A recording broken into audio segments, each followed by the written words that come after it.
하나님의 뜻이 있다면 첫째는 모든 사람이 구원을 받는 것입니다. 디모데전서 2장 4절에도 하나님은 모든 사람이 구원을 받으며 진리를 아는 데 이르기를 원하신다 하였습니다. 두 번째 하나님의 뜻이 있다면 첫째는 모든 사람이 구원을 받는 거고 두 번째는 구원받은 모든 사람이 하나님께 쓰임받는 일꾼이 되는 겁니다. 우리를 구원하신 목적이 그거기 때문에 그래요. 일꾼이 되려면 첫째는 구원을 받아야죠. 그래서 구원을 받고 구원을 받았으면 일꾼이 돼야 돼요. 구원받고 이를테면 태어났으면 잘 자라서 사람 구실을 해야 되는 거 아니에요? 맞아요? 그래서 생일을 축하하는 거죠. 근데 태어났는데 잘 자라지도 못하고 그래서 사람 구실 못하면 어떻게 되죠? 어떻게 돼요? 본인에게도 모두에게도 괴로운 일이죠. 그죠? 태어나는 게 첫째는 중요해요. 두 번째는 태어났으면 잘 자라서 사람 구실을 하듯이 구원받은 사람답게 하나님의 뜻을 행하고 하나님의 일꾼이 되는 것입니다. 맞아요? 구원받았으면 끝나요? 성경은 절대 그렇게 말하지 않습니다. 구원받고 끝날 것 같으면 이 사람은 구원을 얻기는 어때? 불 가운데서 얻은 것처럼 하나님 앞에 갔을 때 이제 부끄러워서 왜? 구실을 못했으니까. 그래서 하나님은 우리가 구원받고 첫째는 두 번째는 하나님께 쓰임받는 일꾼이 되는 거 이걸 원하시는 거예요. 우리 옆 사람에게 축복합시다. 당신도 일꾼 되기 원합니다. 네. 그래서 성경은 구원받은 모든 사람을 가리켜 왕 같은 제사장이라. 뭐예요? 사역이죠, 사역. 너는 왕 같은 제사장이 되어야 된다. 태어나서 구원받고 어린아이 신앙으로 머물러 있으면 되겠냐 이거예요. 그러면 얼마나 고통스러워요. 그래서 왕 같은 제사장이 되어서 하나님의 이 표현은 왕 같은 제사장이라고 하는 말은 이 표현 자체가 비교할 수 없는 하나님의 귀한 사역자라는 의미죠. 그 무엇과도 비교할 수 없는 정말 존귀하고 아름다운 하나님의 사역자. 그런 뜻이죠. 그래서 우리 모두가 왕 같은 제사장이 되어야 할 줄 믿습니다. 우리 하나님은 누구라도 쓰세요.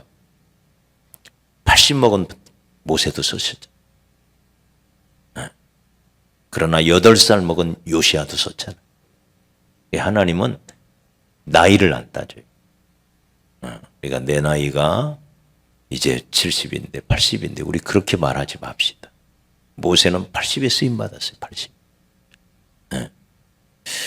그러니까 하나님은 누구라도 쓰시는 거예요. 누구라도. 아브라함은 100세 때에 비로소 쓰임 받기 시작하죠.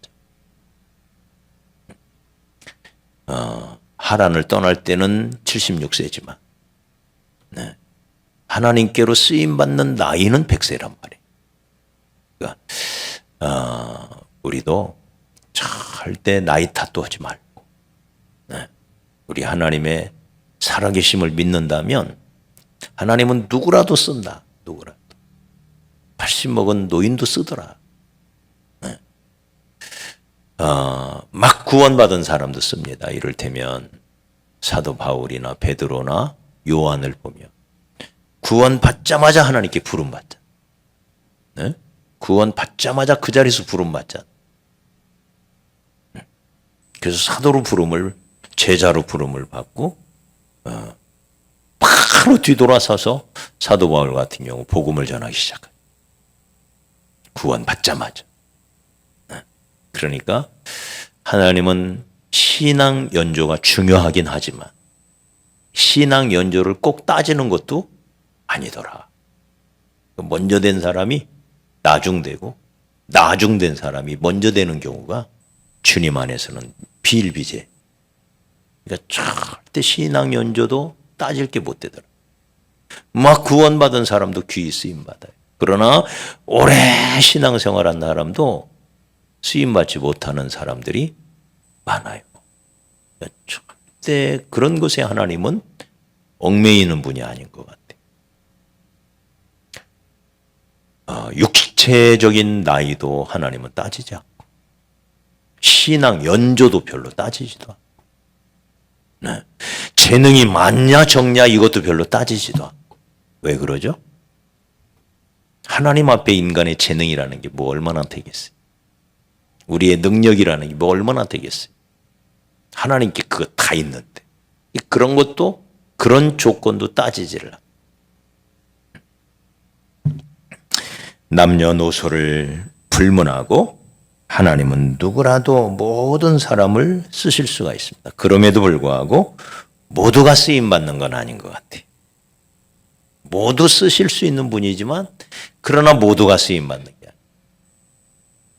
아니에요. 쓰임받을 수 있을 준비가 되어 있어요. 그래서 여러분 세상에서는 별 쓰임받지 못해도 세상뿐이잖아요.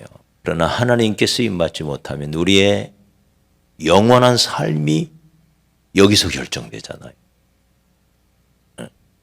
그러니까 하나님께 쓰임받느냐 못 받느냐 하는 것은 너무너무 중차대한 문제다. 저 역시도 나는 과연 하나님께 쓰임받고 있나? 하나님께 더 귀하게 쓰임받으려면 어떻게 해야 되나? 네. 하나님의 일꾼 된 자들이 끊임없이 물어야 할 질문이에요. 나는 과연 하나님의 제대로 된 일꾼인가? 하나님께 과연 쓰임받고 있나? 앞으로는 더 쓰임받을 수 있을까? 이 질문을, 이 중차대한 질문을 던지면서 정치하는 사람들은 어떻게 하든지 국회의원 한번 해보려고. 아무리 도전해도 국회의원 한번 못 오면 쓰임받을 수가 없잖아요. 기회가 없는 거잖아요. 우리도 마찬가지다. 나는 과연 하나님께 제대로 쓰임받고 있나? 또 앞으로 또 쓰임받을 수 있을 것인가? 이 질문을 하면서 특별히 오늘 하나님의 한 시대를 통해서 쓰셨던 한 사람이 나오죠. 바로 온니엘이라고 하는 사람입니다. 온니엘 하면 어때요? 이름이 별로 낯익은 이름이 아니죠? 그죠? 그런데 온니엘 사실은 사사기에 상당히 유명한 이름이에요. 왜 유명하냐? 이 온니엘이 보여주는 모습은 여러 많은 모습들이 있어요. 이를테면 온니엘은 첫 번째 사사예요. 첫 번째 사. 두 번째는 온니엘의 기록이 사사기에 두 번이 나와요. 두 번. 1장에 한 번 나오고 지금 또 3장에 또 한 번. 특이하지요, 벌써. 특이해요. 두 번이 나와요. 우리가 이제 사사기에 보면 12명의 사사가 나온다 그랬죠? 12. 그 중에 대사사 6명, 소사사 6명이라고 그랬죠. 대사사는 뭘 기준으로 나눈다 그랬습니까? 네? 분량. 분량 중에서도 특별히 뭐 사사기에는 사이클이 있다 그랬어요. 사이클. 타락, 하나님의 진노로 인한 압제.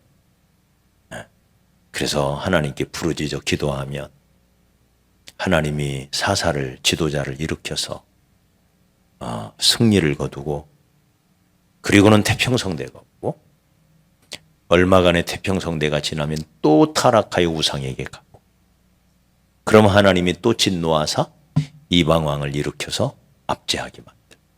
이 사이클이 계속 돌아간다 그랬죠. 그래서 이 사사기의 사이클이 정확하게 그려져 있는 사사 이야기. 사사들의 이야기잖아요. 근데 그 이야기가 이 사이클에 따라 정확하게 돌아가는 사사들의 이야기를 대사사라고 그래요. 당연히 분량이 길 수밖에 없겠죠. 네. 그 대사사의 첫 번째 사사가 누구? 온니엘이에요. 그래서 온니엘에 관한 이야기를 보면 아까 말한 그 사사기의 사이클이 첫 번째 사이클이 정확하게 나타나요. 첫 번째 사이클이. 네. 또 이 온니엘이 놀라운 것은 그 온니엘의 헌신으로 말미암아 이스라엘에 무려 몇 년의 평화가 와요? 40. 짧은 기간이야. 네. 그 엄청난 기간의 평화가 이 온니엘의 헌신으로 말미암아 이스라엘에게 이루어지는 그 놀라운 축복을 이제 보게 되는 것입니다. 그러니까 사사 시대의 문을 열었던 사람, 사사기의 첫 번째 등장하는 사사, 사사 시대를 문 열었던 사람, 이게 바로 이제 온니엘이었습니다. 이런 온니엘을 우리가 보면서 그가 어떤 사람이었길래 하나님께 쓰임 받았을까? 이걸 질문해 봐요. 그가 어떤 사람이었길래 하나님이 그를 쓰셨을까? 이걸 우리가 알아보면, 들여다보면, 하나님은 이런 사람을 쓰시는구나. 나도 하나님께 쓰임 받으려면 이런 모습을 본받아야 되겠다. 그래서 이 말씀이 필요한 거죠. 그래서 오늘 이 말씀을 보면서 남녀노소를 불문하고 쓰시는 하나님, 다만 그 하나님은 어떤 사람을 쓰시는 걸까? 이걸 잘 들여다보면서 은혜를 받는 그런 시간이 되었으면 좋겠습니다. 첫째는 이 온니엘은 하나님의 선한 사업, 하나님이 그에게 부여한 과업 앞에 자신을 던졌던 사람이에요. 우리 9절 한번 볼까요? 9절. 자, 시작. 이스라엘 자손이 여호와께 부르짖음에 여호와께서 그들을 위하여 한 구원자를 세워 구원하게 하시니 그는 곧 갈렙의 아우 그나스의 아들 온니엘이라. 온니엘 시대에 이스라엘 백성들이 큰 악을 행하였고 하나님께서 그 징계로 메소보다미아 왕 구산 리사다임이라고 하는 대단히 당시에 악명 높았던 그런 왕을 보내서 이스라엘을 8년 동안 압제를 해요. 노예를 삼았다 이 말이에요. 노예. 8년 동안 노예 생활을 해요. 이스라엘 백성들이 가나안 땅에 들어와서 첫 번째 노예 생활이에요. 그러니까 얼마나 기가 막혀요. 지난 300년 동안 편안하게 살다가 젖과 꿀이 흐르는 땅에 그 축복을 만끽하며 살다가 8년 동안 이방의 지배를 받아야 되는 그런 상황이 되었으니 얼마나 기가 막혀요. 그래서 이들이 8년 동안 짓밟혀서 노예 생활을 하다가 그 고통 가운데서 하나님께 부르짖어 기도했더니 하나님이 구원자 온니엘을 세웠다. 자, 그런데 이 온니엘을 뭐라고 소개를 하나요? 보통 우리가 성경의 인물을 소개할 때는 보통 이렇게 소개를 해야 돼요. 그나스의 아들 온니엘. 이렇게 소개해야 돼요. 맞아요? 그죠? 그런데 온니엘은 뭐라고 소개를 합니까? 갈렙의 아우 그나스의 아들 이렇게 소개를. 일반적으로 말하면 그나스의 아들 갈렙의 아우 이래야지요. 왜요? 아버지니까. 아버지부터 설명을 해야지. 형부터 소개하는 게 어디 있어요? 성경은 이 순서를 굉장히 중요하게 따져요. 어떻게 아버지가 계신데 아버지 이름보다 형을 앞세우냐 이 말이에요. 물론 그나스보다 갈렙이 훨씬 더 유명했기 때문에 그럴 수는 있어요. 갈렙은 유명한 사람이잖아요. 그러나 먼저 갈렙의 아우라는 것을 강조할 때는 꼭 갈렙의 유명도 때문이 아니고 이 갈렙이라고 하는 이스라엘 역사에 대단히 중요한 인물, 여호수아와 더불어 이 가나안 시대를 열어제낀 쌍두마차잖아요. 쌍두마차. 이런 갈렙과 이 온니엘이 형제지간이었지만 동시에 두 사람 사이에 공유했던 신앙과 철학과 사역이 있었어요. 다시 말해 갈렙이 가는 곳에 그 동생 온니엘이 함께 했던 부분들이 성경은 기록이 돼요. 그래서 위대한 하나님의 사람 갈렙과 더불어서 무언가를 지금까지 해왔던, 우리가 나이를 계산해 보면 이제 우리가 1장 몇 절인가요? 1장 11절에 보면 11절 이하에 보면 갈렙은 헤브론을 정복한 왕으로 우리가 기억하죠. 이 지도자로. 그러나 우리가 이제 정확하게 보면 이 갈렙이 헤브론만이 아니고 드빌이라고 하는 지역을 정복한 지도자로 소개가 됩니다. 헤브론과 드빌. 근데 그 드빌의 옛 이름이 기럇세벨이에요. 기럇세벨. 큰 성읍이에요. 헤브론보다는 크지 않지만 그래도 큰 성읍이에요. 그러니까 두 성읍을 정복한 지도자가 갈렙이에요. 근데 갈렙이 헤브론을 정복한 다음에 이제 드빌이라는 땅도 정복을 해야 되는데 이게 만만치가 않아요. 그래서 갈렙이 말합니다.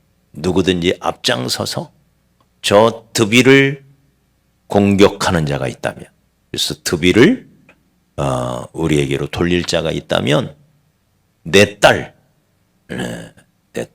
참 예쁘고 너무 귀한 딸인데 내 딸을 주겠노라. 나의 사위로 삼겠노라. 그렇게 자기 딸을 내걸어요. 그랬더니 그때 누가? 바로 이 온니엘이 앞장서요. 그래서 이 이야기가 여호수아 15장에 나오는 이야기인데 그 이야기가 사사기 1장에 또 나와요. 똑같은 얘기가. 그만큼 이게 중요한 싸움이었다는 얘기예요. 이 드빌을 기럇세벨을 정복하는 것이 그만큼 중요했다는 얘기예요. 그 이야기가 여호수아에서 나오는데 여호수아에서 나오면 끝났지. 왜 사사기를 시작하면서 그 이야기를 또 합니까? 그죠? 그만큼 인상 깊은 얘기다 이 말이에요. 그 주인공이 누구예요? 온니엘이. 그러니까 온니엘은 갈렙의 아우이면서 동시에 뭐요?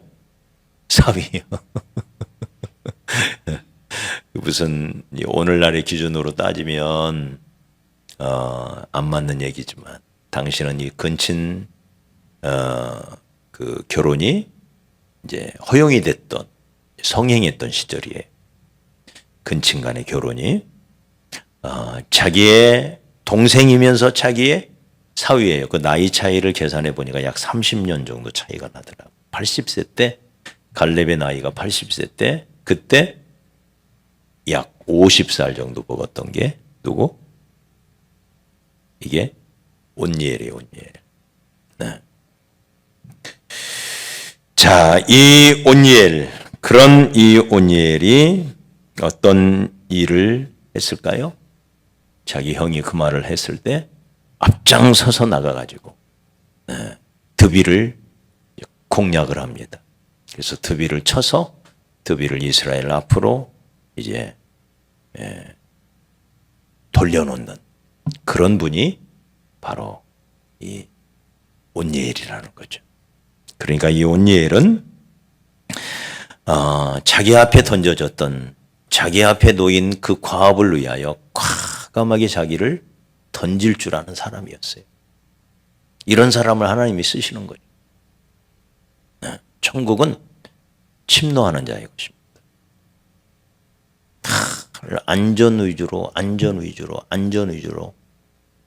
이제 속된 표현을 하면 안전빵으로 가는 사람을 하나님은 안전하게 가는 것도 좋지만 하나님의 능력과 하나님의 전능하심, 하나님의 함께하심을 믿고 믿음으로 도전해 가는 사람을 쓰십니다.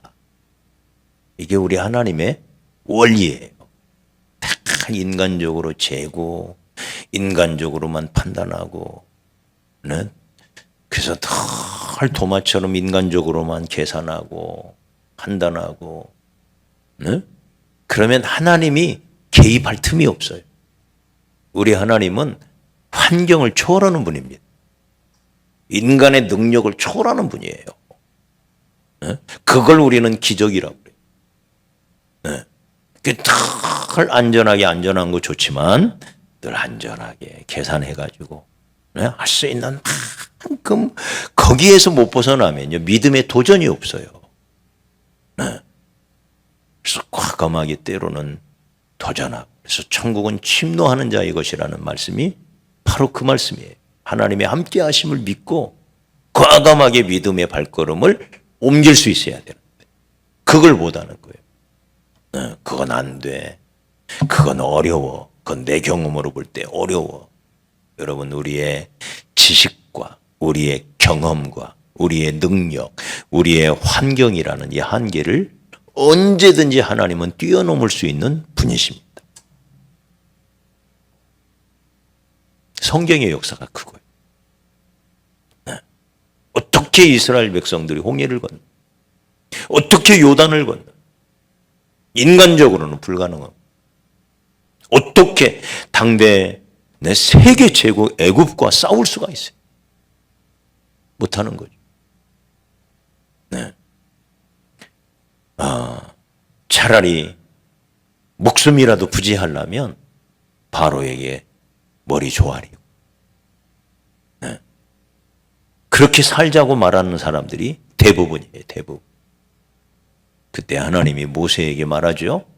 내가 너를 보냈다. 내가 누구냐? 내가 전능한 하나님 아니, 나를 믿고 가라.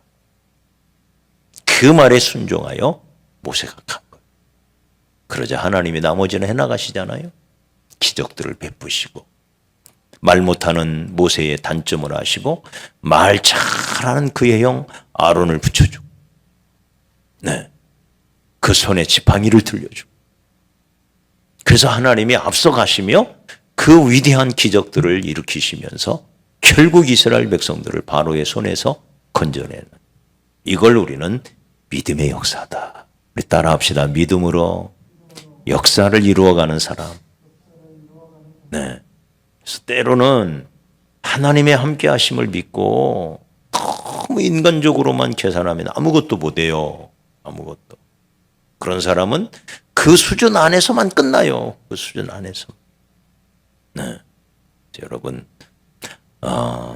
이 온니엘이라는 사람이 과감하게 자기 자신을 던져서 가서 드빌과 싸워서 그 땅을 차지했다. 하나님의 과업 앞에 자기 자신을 때로는 던질 줄 아는 이런 용기, 이런 믿음의 도전, 믿음의 순종이 있는 사람을 하나님은 쓰신다. 할렐루야. 그렇게 믿음으로 도전해 가는 사람이 있으면 뒷다리 잡지 말고 기도해 주시기를 바랍니다. 내 아들이 그런 일을 해보려고 한다. 그러면 도전 격려도 해주고 축복도 해주고. 그러다가 실패할 수도 있습니다. 실패 없는 성공이 어디 있어요? 그 실패를 두려워하니까 항상 계산 속에서만 갇혀있는. 실패할 수 있어요. 그러나 실패를 무서워하면 아무런 도전을 할 수가 없습니다. 그래서 하나님의 이걸 하나님이 기뻐하시는 것이고 하나님이 원하신다. 기도 중에 확신이 있다. 말씀 중에 예배 중에 확신이 있다면 도전할 줄도 알아요. 그런 사람을 하나님은 쓰셔서 그 한계를 뛰어넘도록 이끌어 가시는 분이 우리 하나님이세요. 하나님의 일은 우리의 한계를 뛰어넘는 거예요. 내 지식, 내 경험, 내 환경이라는 범주 속에 딱 있으면 그건 하나님께 쓰임받는 게 아니에요. 그건 인간의 상식 수준에서만 머물러 있는 거지. 그래서 신앙이라고 하는 것은 때로 우리가 하나님의 인도하심 따라 과감히 자신을 던질 줄 아는 이런 신앙. 네, 이런 신앙을 저와 여러분이 가졌으면 좋겠습니다. 두 번째, 이 사람에게, 이 온니엘에게 주어졌던 놀라운 교훈은 우리 10절이죠. 10절 같이 한번 읽어볼까요? 시작. 여호와의 영이 그에게 임하셨으므로 그가 이스라엘의 사사가 되어 나가서 싸울 때에, 자, 뭐가 임했다고요? 여호와의 영. 성령의 사람이었음을 알 수 있어요. 자기가 하나님의 말씀 앞에 순종하여 자기 자신을 던졌더니 하나님의 성령이 그와 함께 하셔서, 네, 여기 여호와의 영이, 여호와의 신이 그에게 임해서, 네, 여러분 사사들이 완벽한 사람이 아니죠. 온니엘도 완벽한 사람이라고 할 수가 없죠. 아마 그의 형 갈렙에 비하면 많은 부분에서 부족한 사람이었을 거예요. 네. 그런데 그런 모든 부족함을 뛰어넘게 하는 게 성령님이세요. 그러니까 다시 말해, 그가 무슨 남들보다 지혜로워서 무슨 재능이 능력이 많아서 이겼다. 그게 아니잖아. 그런 얘기 일절 안 하잖아. 네? 오직 여호와의 영이 그에게 임하니까. 네. 부산 리사다임에 8년 동안 지배를 받았으니 이스라엘의 국력이 어떻겠어요? 형편없이 무너져 있죠. 무슨 군대가 있겠어요? 다 해체됐지. 네? 그러나 하나님의 영이 임하니까, 전능하신 성령님이 임하니까 가서 싸우니까 하나님의 기적, 하나님이 능력으로, 여기 오늘 말씀해 보면 싸울 때에 여호와께서 메소포타미아 왕 구사 리사다임을 그의 손에 넘겨줬다. 누가 하신 거예요? 하나님이 하신 거예요. 철저히 하나님이 하신 거예요. 그래서 이런 하나님의 역사를 우리가 경험해 가는 게 바로 성령님의 충만, 성령님이 임하는, 그래서 성령의 사람이 되는 거예요. 네. 일찍이 사도들에게도 말하죠. 너희가 성령으로 권능을 받으면 너희가 온 땅에 내 증인이 될 거다. 너희에게 성령이 임할 때 이런 일이 벌어진다. 성령님은 우리의 육체의 연약함도 환경의 한계도 다 뛰어넘게 하시는 분이 성령님이십니다. 그래서 우리가 늘 우리 자신의 부족함을 탓하지 말고, 하나님께 쓰임받는 사람이 재주가 많아서 쓰임받는 게 아니에요. 물고기나 잡아먹던 베드로나 야고보, 요한이 무슨 재능이 뭐가 있겠어요? 물고기 잡아먹고 거창한 무슨 배를 끌고 다니면서 고기 잡은 게 아니에요. 조그마한 목선 하나 만들어가지고 그 손바닥만한 갈릴리 호수에서 고기 잡아먹고 살던 사람. 가장 큰 게 손바닥만한 양어야. 요만한 양어. 무슨 고래를 잡고 상어를 잡은 게 아니야. 피레미 잡아서 그거 소금에다 절여가지고 염장해가지고 그거 팔아먹고 살던 사람. 무슨 능력이 막 재능이 무슨 뭐 대단한 뭐가 있겠어요. 네. 그러나 주님은 말합니다. 너희에게 성령이 임하면 너희가 권능을 받았어. 그 권능으로 땅끝까지 내 증인이 될 거다. 여러분 하나님께 쓰임 받느냐 못 받느냐 성령께 달려 있습니다. 우리가 늘 성령님을 사모하고 성령님을 바라고 재능으로 따질 것 같으면 예수 안 믿는 사람 중에 재능 많은 사람은 엄청 많습니다. 노래 잘하는 사람은 말할 수도 없이 많습니다. 재능 따질 것 같으면 우리는 그들 앞에 명함 못 내밀죠. 하나님은 그런 걸로 쓰시는 게 아니에요. 하나님께 재능이 하나님께 재물이라고 하는 게 하나님 앞에 우리의 경험이라는 게 뭐 얼마나 되겠어요? 아무것도 아니죠. 하나님 앞에. 그래서 그런 걸로 우리가 주눅들 게 아니고 성령의 인도하심에 따를 줄 알면 나머지는 하나님 성령님이 하신다. 나머지는 성령님이 하셔야 된다. 그래서 늘 성령을 사모하고 성령님 나를 사로잡아 주시라고 나를 붙들어 주시라고 기도하고 성령의 사람이 되어야 할 줄 믿습니다. 이게 온니엘이에요. 그런 온니엘을 하나님이 쓰셔서 40년 동안 이스라엘이 태평성대를 구가할 수 있도록 그렇게 쓰임받은 분이 바로 온니엘입니다. 우리도 이렇게 도전해가는 사람이 되었으면 좋겠습니다. 적지 않은 나이 그런 할아버지가 좀 할아버지가 되면 좀 쉬고 싶을 거 아니에요. 그런데 내가 이 나라 이 민족을 위하여 나서리라. 자기 자신을 기꺼이 들여서 헌신함에 나선 거죠. 그랬더니 성령님이 그를 쓰셨고 그를 붙드셔서 그를 통하여 이스라엘을 구해내신 것을 보게 됩니다. 우리에게도 하나님이 은혜 베푸셔서 저도 우리 모든 성도님들도 쓰임받는 그런 하나님의 사람이 되시기를 주의 이름으로 축복합니다.